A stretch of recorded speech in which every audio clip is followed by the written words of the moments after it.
Hey Fundraiser, I'm Mary Petersen, and this is Hey Fundraiser, the podcast for development professionals who are done guessing and ready to build a major gift program that actually works. Every week, I bring you the tactics, the language, and the real-world strategy to close bigger gifts, deepen donor relationships, and lead with confidence.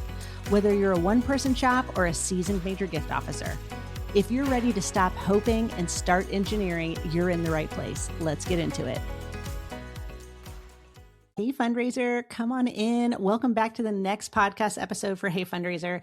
Today, we are diving into a topic that makes many fundraisers sweat. They feel the ice cold drip just going down their back. And the topic is donor objections. And I just want to start by saying something right out of the gate that I hope brings a little bit of relief. An objection from a donor is not failure. It's not proof that you messed something up. It's not an automatic rejection either.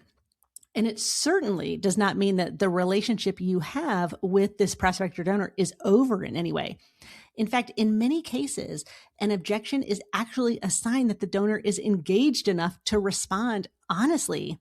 And when they respond honestly, you've built a place of trust with them. So most times, donors are telling you what is true for them. They're telling you where the friction is. They're telling you what still needs to be resolved. And if you know how to handle objections well, that moment does not have to feel scary. It can actually become one of the most trust-building parts of the conversation. Because here's the truth. Most fundraisers are not afraid of objections because objections are inherently bad. They're afraid of objections because they do not know what to do when one comes up. They worry they'll freeze. They worry they're going to sound pushy. They worry they'll say the wrong thing or damage the relationship.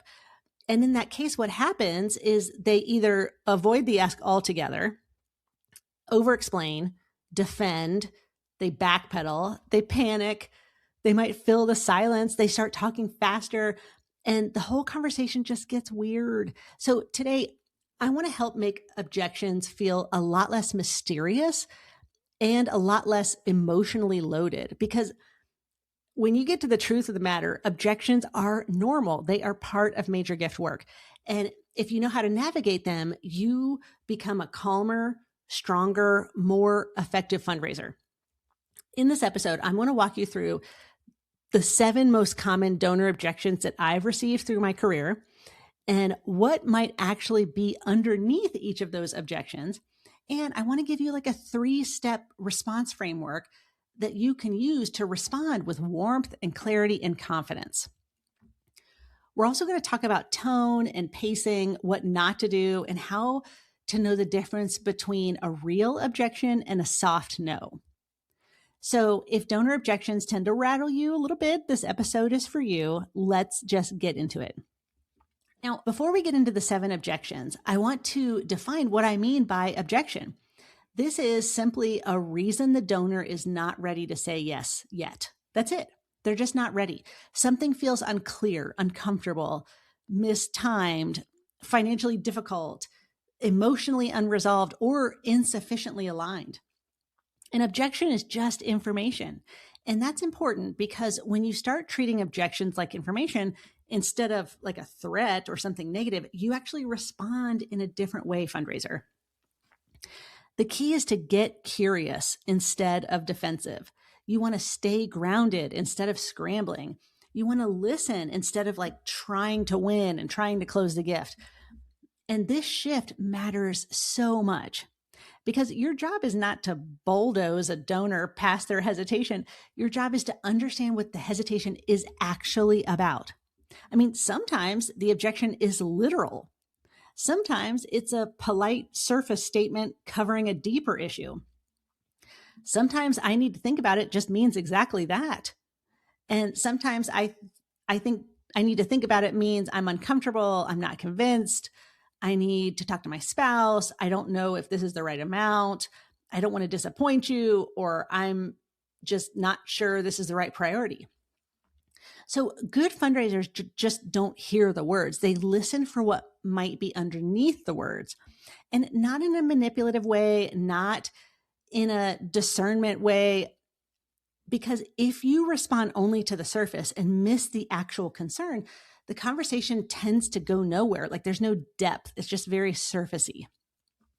So let's talk about biggest mistakes fundraisers make with objections. The biggest mistake is when fundraisers hear an objection and they treat it like a debate. They think they need to overcome it. So the donor might say something like, I'm not sure this is the right time. And the fundraiser jumps in. Well, actually, this is the perfect time because it's like, no.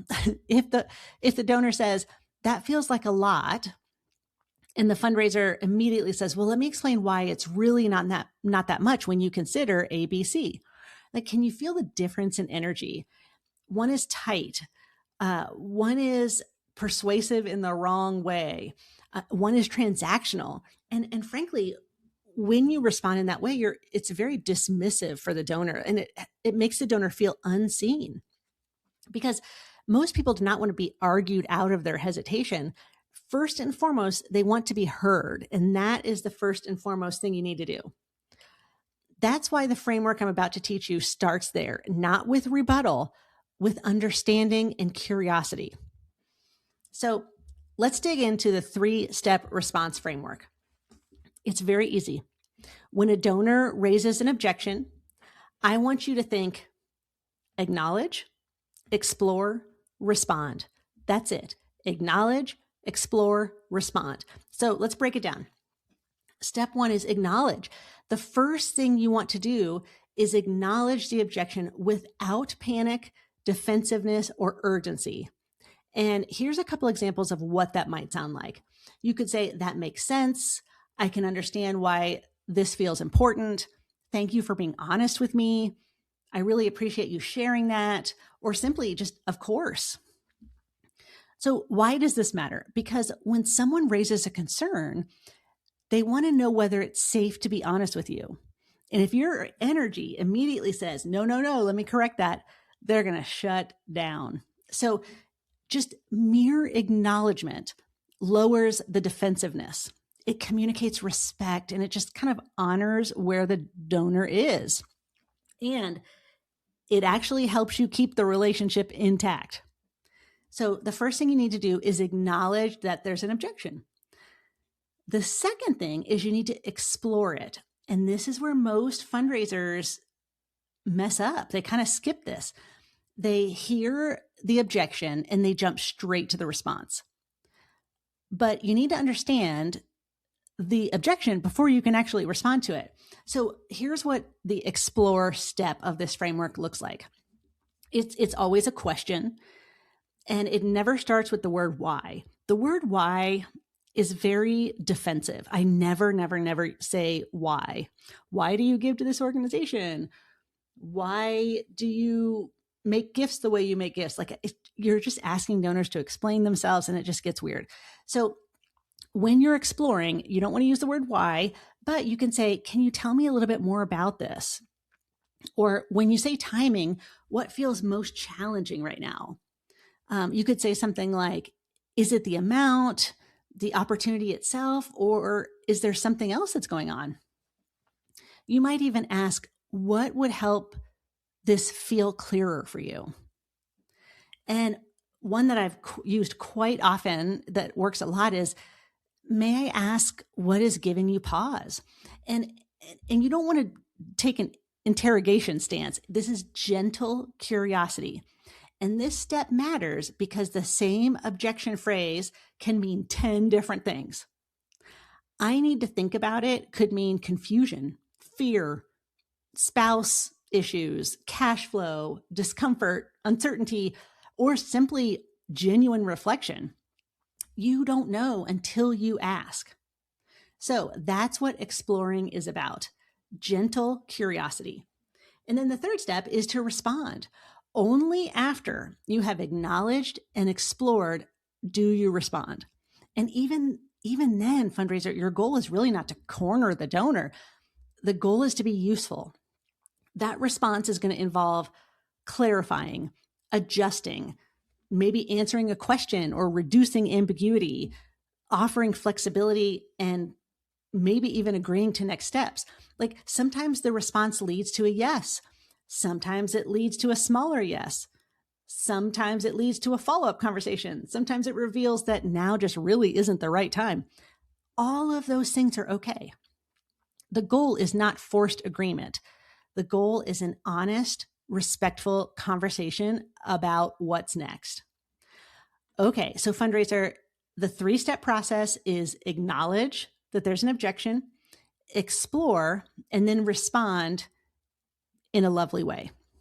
So now that you know that framework, let's get into the 7 most common objections that I've heard over the last 25 years. Now, these are not the only ones, but they're pretty common. Like as I go through them, you're probably going to think, yeah, I've gotten that, or I've gotten a version of this. And once you learn the patterns underneath each of these, you're actually just going to feel a lot more confident. So here are the 7, and then we'll take them one by one. First, I need to think about it. Okay, we get that a lot. The second is now isn't a good time. The third is that's more than I was expecting. The fourth is I already give in other ways. The fifth, I need to talk to my spouse, my family, or my advisor. Next is I'm not sure this is the right fit for my philanthropy. And number 7 is why don't you send me something in the mail and I'll think about it. So let's just take these one by one. So the first one was I need to think about it. This is classic. And sometimes it's completely real. Sometimes the donor truly does need some time, and that's okay. But this phrase can also be a placeholder for other things. It could be a placeholder for I'm not clear on things yet, or I'm surprised that this ask came out of left field. I'm feeling pressured. I'm unsure about the amount. It could mean I need to process this privately, or I'm not ready to answer kind of on the spot. It could mean I don't want to, or I'm feeling too pressured and I just don't want to say no directly to your face. So what do? We acknowledge. You say, of course, I appreciate that. Or absolutely, this is the kind of decision that often deserves some thought, right? We've acknowledged it. Now we're going to explore. You might gently ask, would it be helpful to talk through any part of it now? Which is a very lovely way to say, can I help you solve this problem? Or do you need more information? Or you can say, as you think about it, is there anything in particular that you're stuck on or that's weighting your decision? Or you could even say, sometimes that means people are sorting through the amount, the timing, or the opportunity itself. Is there one piece you'd find helpful to talk through together? I mean, that question is gold, fundraiser, because it gives the donor permission to clarify what they're actually wrestling with. And then the last is respond. You're going to respond to what you learn. If the donor says it's really the amount, now you know what you're dealing with. And it's like a vague objection. If they say, I need to understand how the funding would be used, now you can clarify your case. If they say, I really just need a few days to sit with it, great, honor that, because sometimes that's just the truth. And then I always want you to agree to next step. So for example, you could say, I completely understand, absolutely get it. Why don't I give you a few days and I'm going to follow up with you next Tuesday to see if any more questions have come up. And then keep the conversation moving forward without pressure.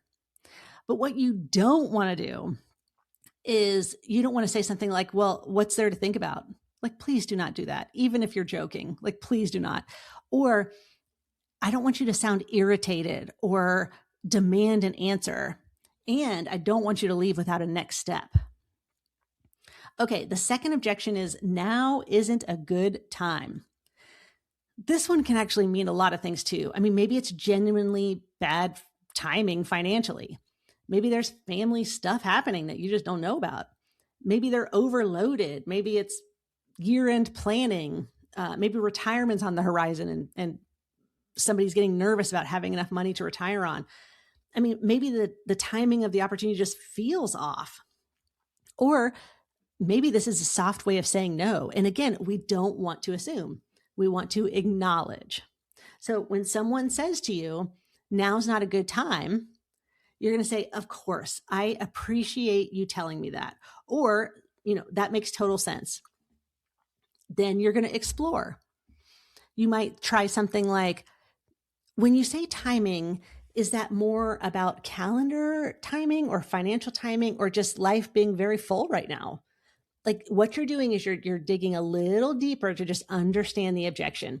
And that's a beautifully exploratory question because it helps you understand the category of their concern. I mean, the other thing you could say is, would it be more helpful to revisit this later in the year? Why don't I follow up in 3 months? Or you could even say, is the opportunity itself interesting, but maybe timing is the problem? So that question helps you separate their interest versus the timing. Very important. And then they're going to respond, and then you are going to respond. So if the actual issue is timing, you can respond with flexibility. So you might say something like, I totally understand what you're saying. If the opportunity resonates, but the timing's difficult, we can certainly revisit this in the spring. Easy breezy. Or you could say, if it is timing, it might be helpful to talk about a pledge structure, and that might spread out the payments and be a little bit more comfortable. Is that something you'd be interested in exploring? Or you could say, no problem at all. Let's take the pressure off for now and reconnect when the timing is better. I'd like to follow up with you in 90 days. So do you notice how calm that all feels? You're not trying to drag the donor across the finish line. You're making it easy for them to stay in the relationship. So you don't want to counter with urgency too fast. You don't want to say, but we really need this gift right now. That may be true internally, but if you use that line clumsily, it's going to sound like guilt. And that's not the emotion you want your donors to have. You can talk about timing and need in a respectful way, but only after you understand the donor's concern, which is why you acknowledge, explore, respond.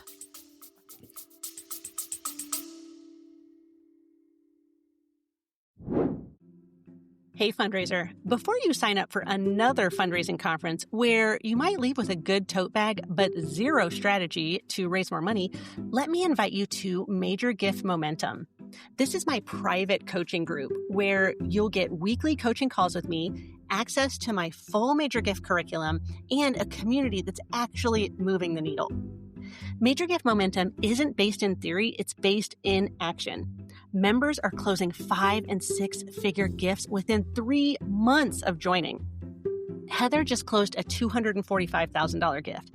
Jacelyn just closed a $212,000 campaign gift. And Georgette just got a $500,000 commitment. All within 3 months of joining Momentum.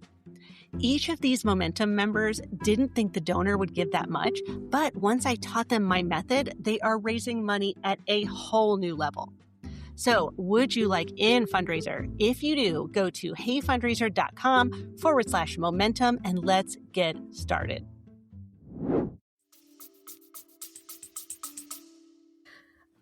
Okay, the next objection I've gotten is, oh, that's more than I was expecting. And this is a big one. And honestly, this is where most fundraisers get the most flustered because now it feels like your ask amount is on trial. But again, I just want you to breathe. This objection is not the end of the world. It could mean several things. It could just mean that the donor was surprised, that they just had a different number in mind and your ask exceeded their internal expectation.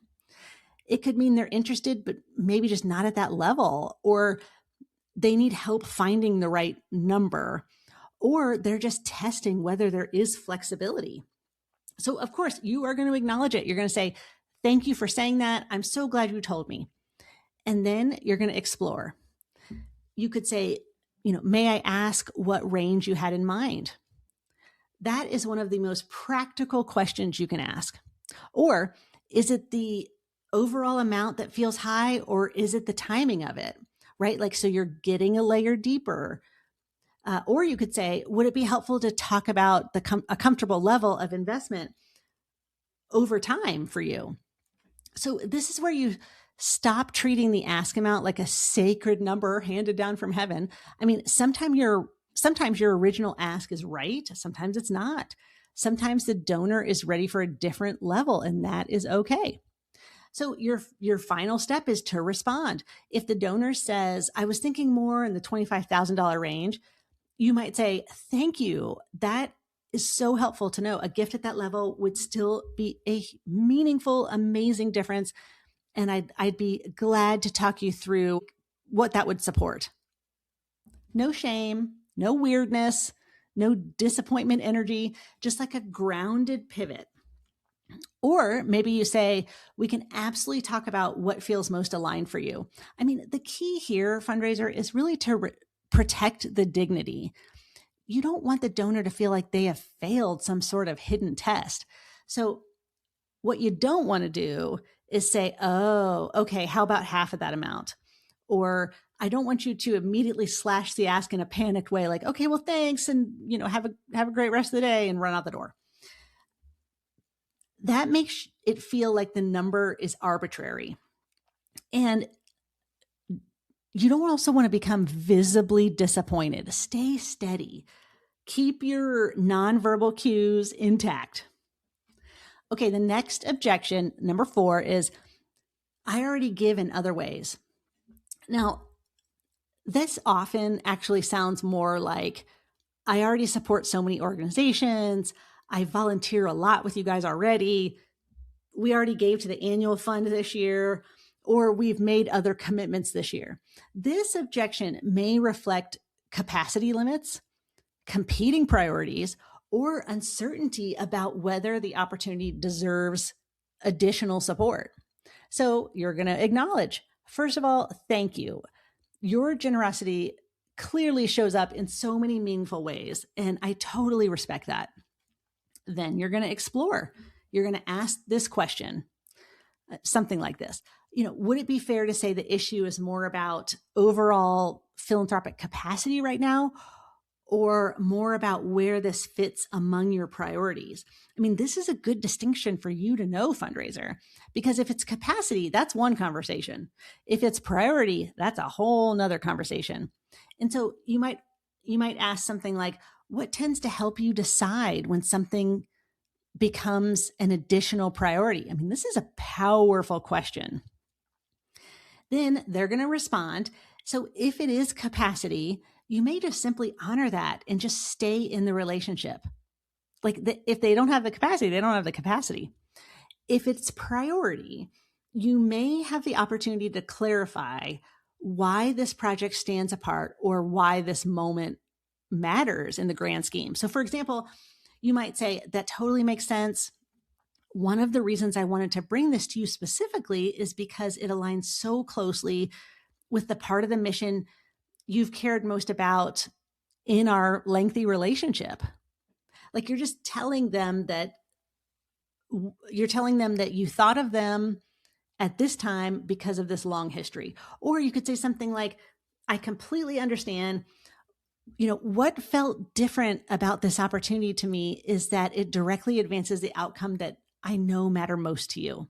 So do you see the difference? You're not guilting them. You're helping them assess the fit of the ask.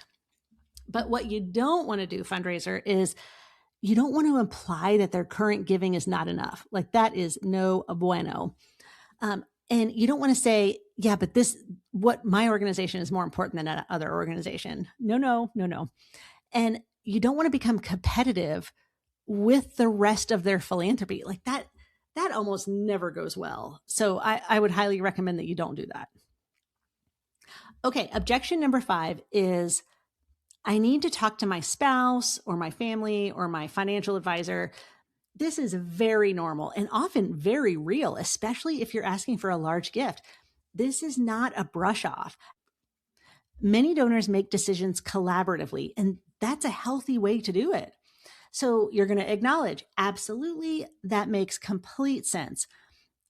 Or you could say something like, of course, I'd expect a decision like this might involve other voices. So, take the time you need to talk it over. But then you also want to explore. what would be most helpful as you have these conversations with your spouse or your partner or your financial advisor?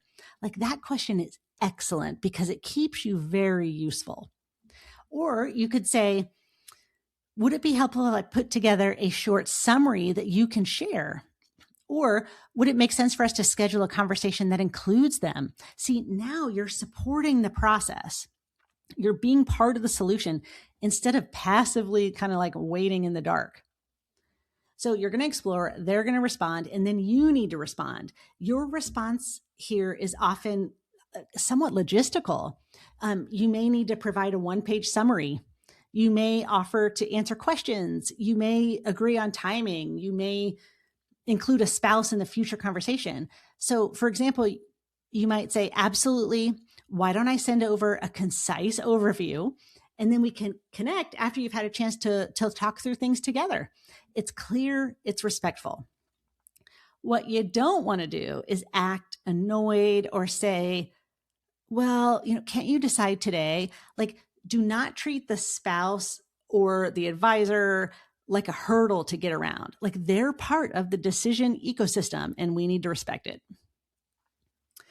Okay, the next objection is, I'm not sure this is the right fit for my philanthropy. Okay, this one is important because sometimes this is the most honest and useful objection of all. And sometimes it gets hidden under vaguer language. Like, what the donor might be saying is, actually, I care about your organization, but not this area. Or I'm interested in a different program. Or this doesn't align with my values or funding interests. Or I'm not seeing the connection to what matters most to me. Like, something is misaligned. So, of course, you're going to acknowledge, thank you for saying that so clearly. I appreciate your honesty. Then you're going to explore. You could ask questions like, is it this particular opportunity that feels off, or is it the broader mission? Like, that distinction matters a lot. Or you could say, can you give me a little more information about what areas tend to be most aligned? Because if it's the specific opportunity, there may be a better fit in the organization. If it's the broader mission, then you have some useful clarity to work with. So they're going to give you an answer, and your response needs to be very thoughtful. If another area is a better fit, great. Like, you could say, so helpful to know. It may be that this specific initiative isn't the strongest match, but there's other part of our work that aligns. Could I put something together in that area? Like, that is healthy fundraising. Not every donor is for every opportunity. And trying to force a fit is a waste of everyone's time. If the broader mission is not aligned, then you can simply bless and release. And yes, that is a valid outcome, and that is okay. But what you don't want to do is do not try to talk the donor out of their own philanthropic values. You don't want to say something like, but this should matter to you. Please no. Your job is alignment, not conversion pressure. Okay, last objection is, send me something. This one's pretty common, and it's not always bad, but it is also not always meaningful. So sometimes send me something means genuine interest. Sometimes it means the donor wants to just review the details. And sometimes it's a polite way of like exiting the conversation. So again, we do not want to assume. We want to acknowledge. You'll say, absolutely, I would be happy to send you something. Then you're going to explore. What would be most helpful to send? I mean, this is a good question because it tells you what they want. Do they want budgets? Do they want outcomes? Do they want a full proposal or a one-page summary? Do they want campaign priorities or just a generic follow-up that they may never read? But you could also ask, as you review it, what questions will you be looking to answer? Again, you're just trying to get some insight to get them to the decision. And then they're going to tell you what they want, and you're going to respond. Then send something tailored and agreed, and like agree on a follow-up. So for example, I'd be happy to send this over. Why don't I put together a short summary, focus on the outcomes and funding need, and then we can reconnect next Wednesday after you've had a chance to review it. That is excellent. Because you're not just sending information into the void, you're literally creating a path back into conversation. Do not say, sure, and then send like a giant PDF with no follow-up plan. Like that's how opportunities like die in people's inboxes. So we've kind of covered the 7 big objections. You have the framework, right? Acknowledge, explore, respond. But I want to talk about the tone, because in many cases, your actual tone matters more than the words that you're saying. So let's pause here and talk about this, because handling objections well is not just about having the right script. It's about the energy you bring. You can say all of the right words with a tight, defensive tone and lose trust. Or you can say something very simple with warmth and steadiness and create safety. So when a donor raises an objection, your job is to stay calm, respectful, unhurried, and non-defensive. That is why pacing matters. Silence matters. Breathing matters. Your body language matters, because what the donor's often evaluating in that moment is not just your answer. They're looking at whether you can handle tension with maturity. And if you can, that builds a lot of confidence.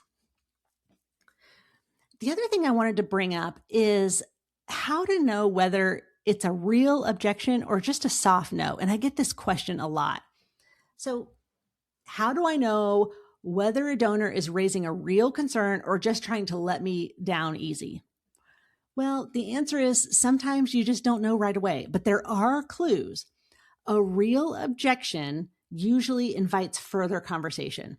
The donor stays engaged. They answer your questions. They help you understand the issue that they're having. They may not be ready to say yes, but they're still dialoguing with you. A soft no often stays quite vague. It's almost slippery and non-committal. Like if you ask a gentle clarifying question and the donor just keeps being very broad, they're avoiding specifics, they resist next steps, they don't want to engage meaningfully with the opportunity. I mean, if that happens, fundraiser, do not chase. Just stay gracious and create space. So you could say something like, I completely understand. I'm grateful for this conversation, and I so appreciate your honesty. If it makes sense to revisit this down the line, I'd be glad to stay in touch. This is very dignified. I mean, not every objection is an invitation to keep pushing. Sometimes it's just an invitation to release pressure and protect the relationship, and that is okay too. Another thing that often comes up is what to do when you don't know how to answer a question or you don't know how to respond. And sometimes the donor raises an objection or question and you genuinely don't know what to say in that moment. That is okay. You don't have to fake it. You don't have to make something up. You don't have to become weirdly polished. I mean, you literally can say, that's such a great question. I want to make sure I answer it well, and I don't want to guess. So can I give you a call tomorrow with that information? Or I'm so glad you raised that. I'd like to think a little more carefully about the best way to respond. Can I give you a call tomorrow after I've done some research? Like it's mature. It just builds credibility. I mean, especially donors who give from their head respect that. And honestly, most donors will. I mean, the goal is not instant perfection.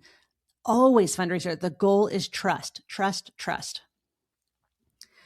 So I also want to give you like a rapid fire list of what not to do with any objection.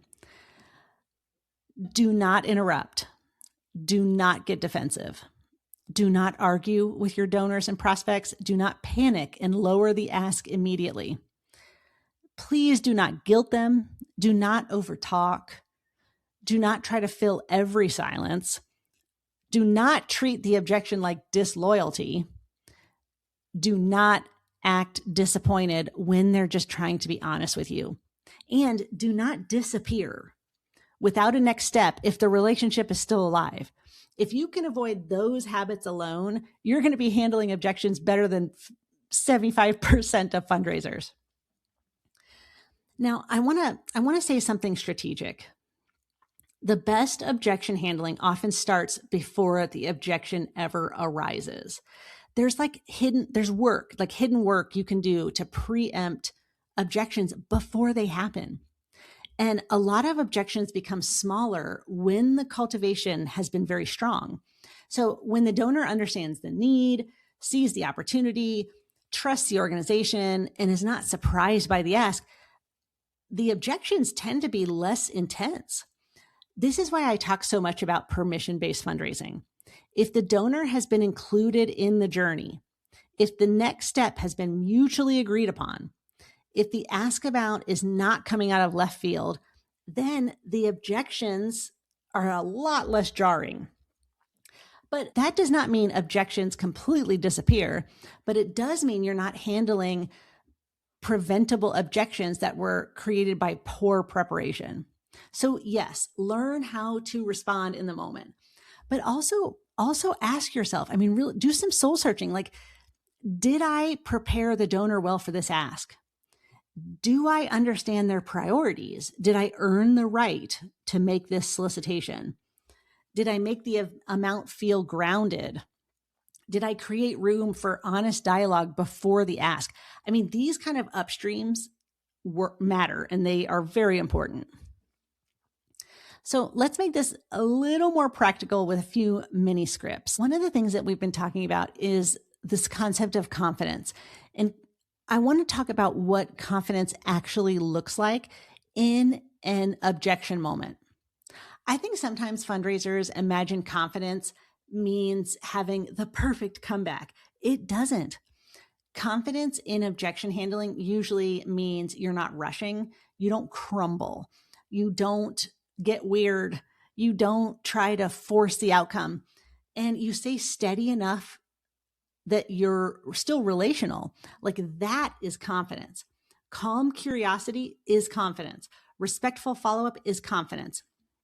Not panicking when the donor hesitates is confidence. And honestly, my hope is that you're finding this very freeing. I always did, because it means you don't need to memorize some magical persuasion script. You just need the framework and you need to practice. And you need the ability to stay grounded when the conversation gets a little uncomfortable. And these things are learnable. So let's bring it home. Final takeaways. Here's what I want you to remember. An objection is not the enemy. It is merely information. It is often a sign that the donor is still in the conversation and needs more information. So your job is not to overpower the objection. Your job is to understand it and exercise the framework. Acknowledge the objection, explore what's behind it, and respond confidently. And remember the 7 common objections that we've talked about. Once you become more comfortable with those 7, you're going to be able to handle anything, and you're just going to feel dramatically more prepared. So I want you to think back on your last 3 objections that you've heard from donors and write out your response using this framework. Literally do it on paper. Acknowledge, explore, respond, and practice it. Role play with a colleague, role play with your mom, because the more you rehearse calm relational responses, the less likely you are to spiral in that actual moment, and you don't want to spiral. Objections are not going to go away, but your fear of them can. So thanks for being here with me today. If this episode was helpful, please send it to another fundraiser who gets sweaty palms when donors say, I need to think about it. Okay, fundraiser, I'll see you next time. Fundraiser, thank you for being here. This work you do, it matters. You are the bridge between generosity and impact, and don't let anyone, including the hard weeks, convince you otherwise. If today's episode gave you something useful, please pass it along. 1 share, 1 text to a colleague, 1 review on Apple Podcasts. That's how this show reaches the people who need it most. Come find me at heyfundraiser.com, and I'll see you next Friday.